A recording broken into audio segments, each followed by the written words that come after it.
Mensahe إن الحمد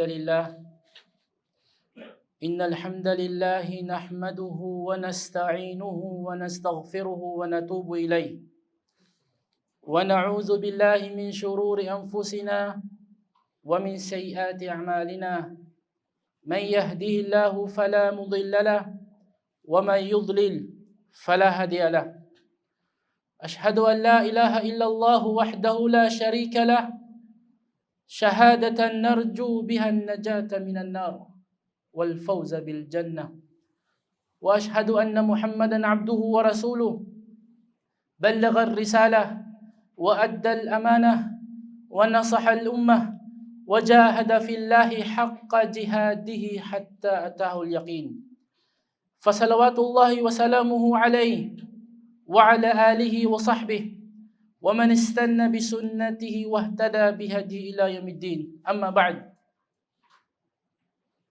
Ang lahat ng papuri at pasasalamat ay naukol lamang sa Allah subhanahu wa ta'ala, ang Panginoon ng sanlibutan. Sa Kanya lamang tayo dapat sumamba, sa Kanya lamang tayo dapat magpasalamat, sa Kanya lamang tayo dapat humingi ng tulong, sa Kanya lamang tayo dapat magpapakupkup mula sa kasamaan ng ating mga sarili at kasamaan ng ating mga gawa. Sino man ang gabayan ng Allah subhanahu wa ta'ala sa matuwid na landas, ay walang sino man ang makapagliligaw sa Kanya. At kung sino man ang nasa ligaw na landas, ay walang sino mang makapaggagabay sa Kanya maliban lamang ang Allah subhanahu wa ta'ala. Ako ay sumasaksi na walang ibang karapat dapat sambahin maliban sa Allah. Siya lang nag-isa, wala siyang katambal.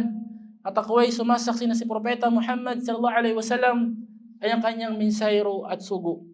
Sinabi ng Allah sa Quran, Ya ayyuhalladhina amanu taqullaha haqqa tuqatih wa la tamutunna illa wa antum muslimun. Sa malapit na kahulugan, katakutan niyo ang Allah. O kayo mga mananampalataya, katakutan niyo ang Allah. Ng tunay na pagkatakot sa pamamagitan ng pagsunod sa kanyang mga pinagutos at pag-iwas sa kanyang mga pinagbabawal. Wala tamutunna illa wa antum muslimun. At huwag niyong hayaan na kayo ay bawian ng buhay maliban na lamang na kayo ay tunay na mga Muslim. Mga kapatid sa relong Islam,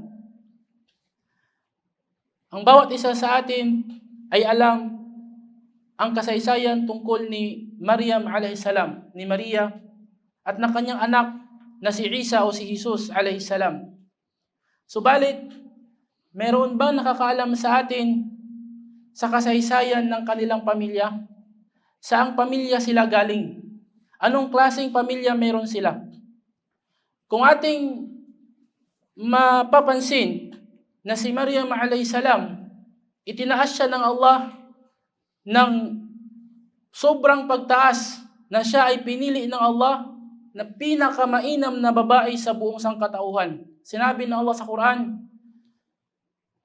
وَإِذْ قَالَتِ الْمَلَائِكَةُ يَا مَرْيَمْ إِنَّ اللَّهَ اصْطَفَاكِ وَطَهَّرَكِ وَاصْطَفَاكِ عَلَى نِسَاءِ الْعَالَمِينَ.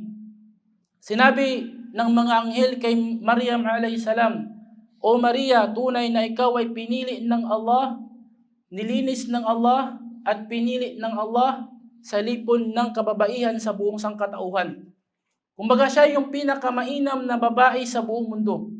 At ganoon din si Isa alayhis salam, pinili na Allah na isang propeta, dakilang propeta, wajihan fid dunya wal akhirah.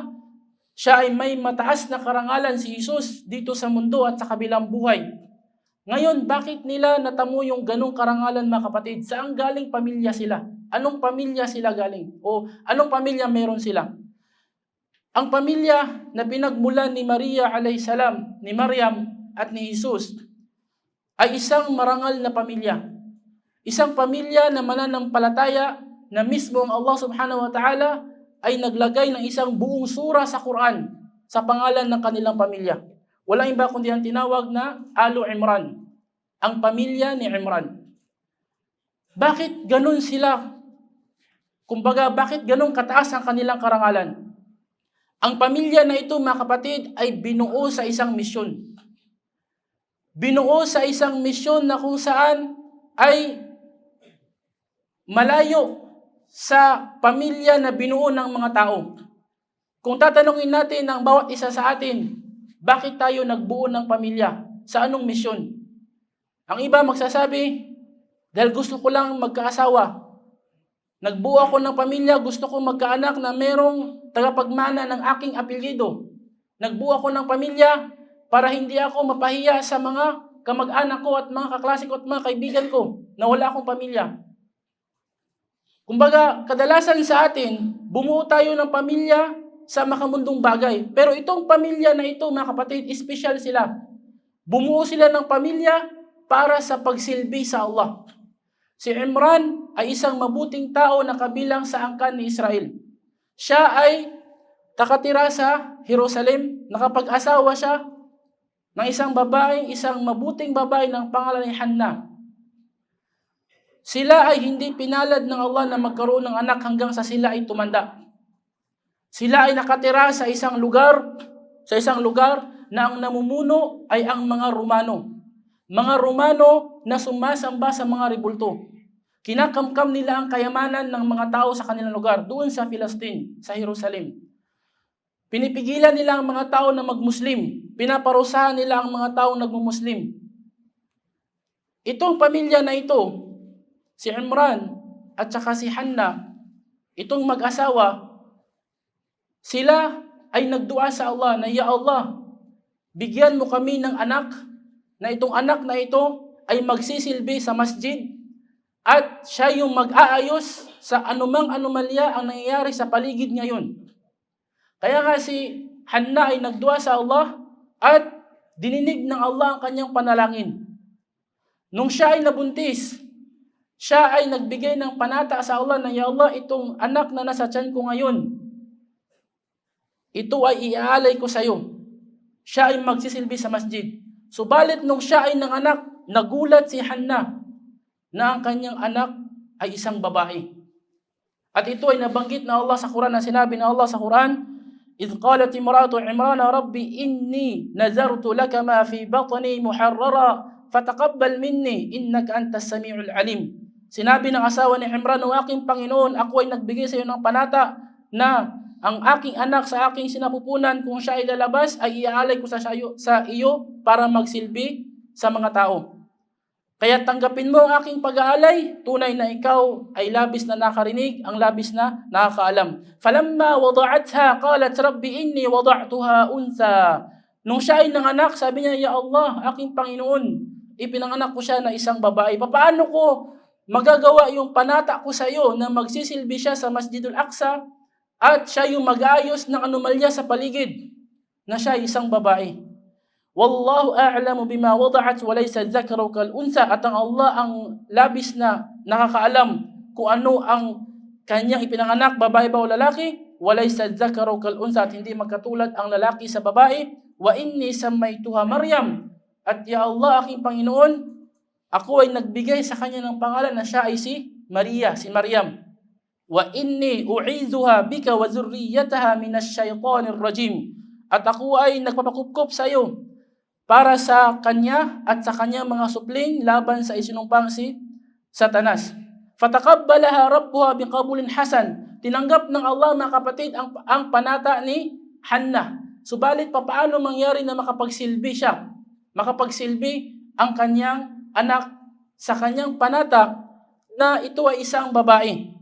Kaya nga, mga kapatid, ang isang intensyon, kapag ito ay, kumbaga, ikaw ay sincero lamang sa Allah, ibibigay ng Allah ang gatimpala sa iyong intensyon kahit hindi mo nagawa ang isang gawain. Kaya nga binanggit ng mga ulama, anumang intensyon na gagawin mo, o kumbaga, anumang intensyon na gagawin mo sa isang bagay, ay meron ka ng gantimpala doon, kahit hindi mo nagawa yung intensyon na yun. Taib. Fataqabbalha rabbuha biqabulin hasani wa ambataha nabatan hasana wa kaffalaha Zakaria. Nung si Maria ay lumaki na, namatay ang kanyang mga magulang. Kaya't ang mga tao sa kanilang lugar ay nag-uunahan kung sinong mag-aalaga kay Maryam a.s. Sila ay nagbunutan. At ang nakabunot sa kanya ay si Zakaria. Si Zakaria ay kanyang tiyuhin, mga kapatid. Si Zakaria ang nag-alaga kay Maryam.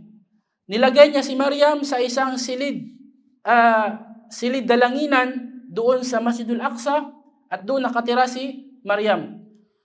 Ang ginagawa lang ni Maryam doon, lagi siyang nagsasala, lagi siyang fasting, nagtahajjud, nagdikir. Wala siyang ibang ginagawa. Yun lang mga kapatid.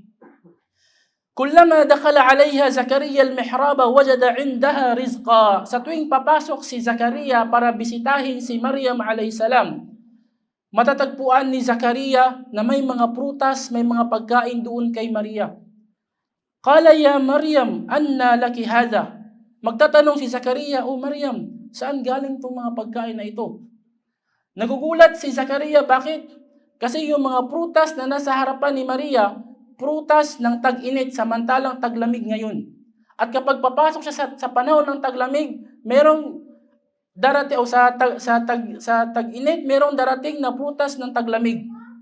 Ang sagot ni Maryam alayhis salam, qalat huwa min indillah. Ang sabi ni Maryam, tunay nito ay galing sa Allah. Ganon yung sagot ng isang taong mananampalataya, mga kapatid. Anumang biyaya na dumating sa iyo, kapag tinanong ka saan galing yan, huwa min indillah. Ito ay galing sa Allah. Hindi tulad kay Qarun. Si Qarun ay isa sa mga mayayaman na tao sa panahon ni Musa alayhis salam. Nung siya ay tinanong kung saan galing ang kanyang mga kayamanan, sabi niya, ito ay galing sa aking diskarte. Ito ay galing sa aking kaalaman, sa aking pagsisikap. Fakasafna bihim al-ard. Kaya ang Allah ay kanyang binaon si Qarun ng buhay sa lupa. Kasi siya ay nag-aangkin ng mga biyaya na hindi sa kanya. Lahat ng biyaya, mga kapatid, na natatamo natin, ito ay galing sa Allah, hindi sa iyong diskarte, hindi sa iyong talino, hindi sa iyong pagiging masipag. 5. Nung pumasok si Zakaria kay Maryam at nakita ni Zakaria ang maraming mga prutas na nasa harapan ni Maryam, yun ay kabilang sa mga milagro ni Maryam alayhis salam. Doon napagtanto si Zakaria. Sabi na Allah, hunalika da'a Zakaria rabbah, qala rabbi habli min ladunka dhurriyatan tayyiba innaka sami'ud du'a. Nagdua si Zakaria sa kanyang Panginoon, o aking Panginoon, bigyan mo ako ng isang mabuting anak na mula sa iyo, tunay na ikaw ay nakakarinig ng dua. Bakit nagdua si Zakaria ng ganun? Nung nakita niya yung miracle ng mga pagkain na nasa kwarto ni Maryam alayhis salam, nagkaroon siya ng, kumbaga, pag-asa na magkaroon pa siya ng anak sapagkat siya ay tumanda na walang anak. Kung si Maria ay nabibigyan ng Allah ng mga prutas, mga pagkain na nakaupo lang, sabi niya, hindi malayo, magdua ako sa Allah na ako ay bigyan ng Allah ng anak. Kaya nga, mga kapatid, ang aral na makukuha doon, na kahit gaano man kagipit ang buhay mo, magdua ka sa Allah, darating at darating yung solusyon. Minsan, may mga tao na sobrang depressed, problema sa kanyang asawa, problema sa kanyang trabaho, problema sa kanyang mga anak, problema sa kanyang pamilya, na may isip niya na parang wala nang labasan, wala nang solusyon. Hindi, mayroon, mga kapatid. Magdua ka lang. Buksan mo ang mga pintuan sa paraiso, buksan mo ang mga pintuan sa langit sa pamamagitan ng susi ng inyong mga dua.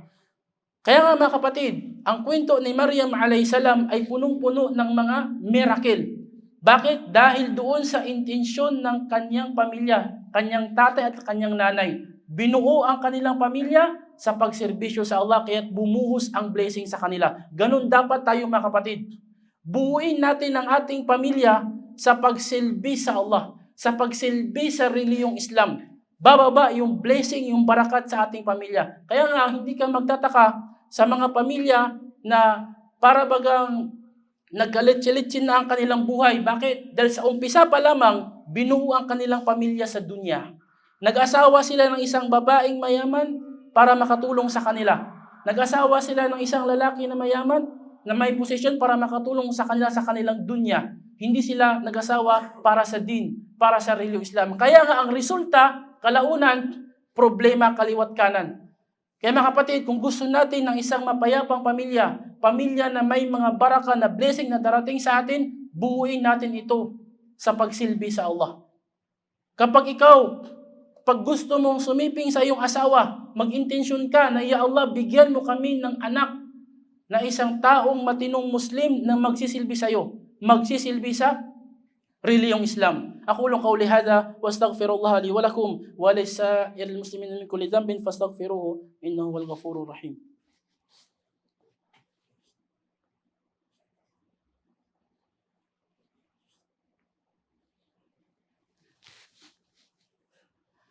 Alhamdulillahi rabbil alamin. Sallallahu wasallam wa baraka ala abdihi wa rasulih nabiyina Muhammad wa ala alihi wa sahbihi ajma'in. Amma ba'd.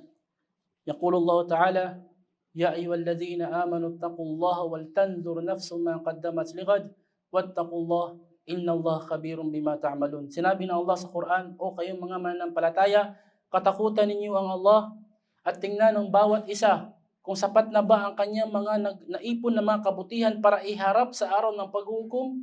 Kung hindi pa, katakutan niyo ang Allah, damihan pang paggawa ng kabutihan at iwasan ang paggawa ng masama. Mga kapatid sa Islam, ang pamilya ni Imran ay pinili ng Allah sa buong sangkatauhan. Inna Allah astafa Adam wa Nuhan wa ala Ibrahim wa ala Imran ala alalamin. Tunay na ang Allah ay pinili niya si Adam, si Adan, si Nuh, at ang pamilya ni Ibrahim at ang pamilya ni Imran. Pinakamainam sa buong sangkatauhan. At nabanggit natin mga kapatid dahil sa kanilang intensyon, sa kanilang pagbuo sa kanilang pamilya para pagsilbihan ang reliyong Islam. Kung ganun sana ang mga Muslim, mga kapatid, tayong mga Muslim, subhanallah, kumbaga napakadali nating mapalaganap ang Islam dito sa atin sa Pilipinas. Isang bansa na dating Muslim, pero ngayon na isang Kristiyanong bansa na. Pero nandito tayo ngayon, mga kapatid, buhay pa rin ng Islam sa Pilipinas. Kung bubuo tayo ng pamilya para pagserbisyuhan ang reliyong Islam, pagsilbihan ang Allah, darating ang iba't ibang uri ng tulong ng Allah, baraka, blessing sa ating buhay. Kaya ikaw kapatid na hindi pa nakapag-asawa, huwag kang mag-asawa para lang sa iyong pagnanasa. O ikaw na meron ng asawa na wala pang anak, huwag kang maghangad ng anak para lang merong mamana ng iyong apelyido o merong tagapagtuloy ng iyong lahi. Huwag. I-intention mo na, ya Allah, mag-aasawa ako, bubuo ako ng pamilya para dadami ang mga Muslim na sasamba sa iyo. Para kami ay mag-focus sa pagsamba sa iyo, sa pagserbisyo sa iyo. Kaya mga kapatid sa Islam, napaka-lawak ng kwento ng pamilya ni Imran at kwento ni Maryam a.s. nung kanya ipinanganak si Jesus. At inshallah sa ibang khutbah ay atin yung ipagpapatuloy inshallah ta'ala. Magsalawat tayo sa Nabi sallallahu alaihi wasallam. Allahumma salli ala Muhammad wa ala ali Muhammad kama sallaita ala Ibrahim wa ala ali Ibrahim fil alamin innaka Hamidum Majid. Wa barik ala Muhammad wa ala ali Muhammad kama barakta ala Ibrahim wa ala ali Ibrahim fil alamin innaka Hamidum Majid. Magdua tayo sa Allah, wa qala rabbukum ud'uni astajib lakum. Amin ya rabbal alamin. اللهم لك الحمد لا إله إلا أنت المنان بديع السماوات والأرض يا ذا الجلال والإكرام. اللهم اغفر لنا ذنوبنا وذنوب آبائنا وذنوب أمهاتنا وذنوب جميع المسلمين والمسلمات والمؤمنين والمؤمنات الأحياء منهم والأموات. اللهم إنا نسألك الجنة الفردوس الأعلى. اللهم إنا نسألك الجنة الفردوس الأعلى وما قرب إليها من قول أو عمل. ربنا آتنا في الدنيا حسنة وفي الآخرة حسنة وقنا عذاب النار. وصل اللهم على نبينا محمد وعلى آله وصحبه أجمعين. أقم الصلاة.